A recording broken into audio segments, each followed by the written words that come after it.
The world has never been without teachers. Each age has its teachers.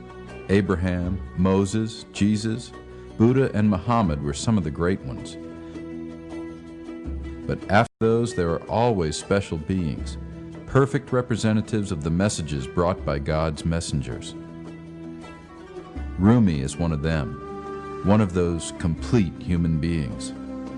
He is one of the greatest Islamic scholars, though he is known as the most outstanding and best-selling mystical poet in the West. Rumi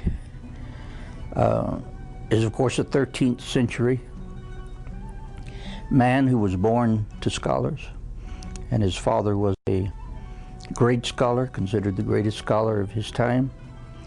He was born, I believe, in what is now Afghanistan. Rumi was one of the greatest poets and spiritual masters probably of all mankind. He was born in 1207, September 30th, in Balkh. He was born in 1207 in Balkh, in present-day Afghanistan, but lived, taught, died in 1273 and was buried in Konya, in present-day Turkey, under the Turkish Empire, the Seljuks. Because of the turmoil in the world at the time, particularly caused by Mongolian invasions, his family had to move around, and they were in Mecca, they were in Medina, but they ultimately ended up in Anatolia.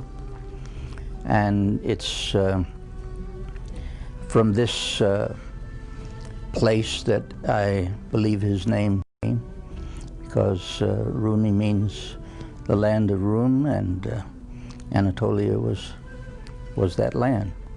And he spent the rest of his life there.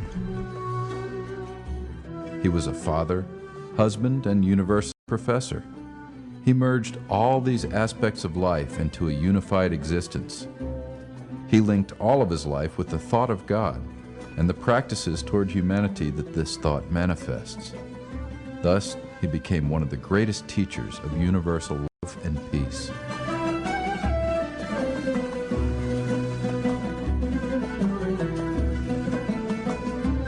Jalaluddin married and lived with his wife, Gevher Hatun, who bore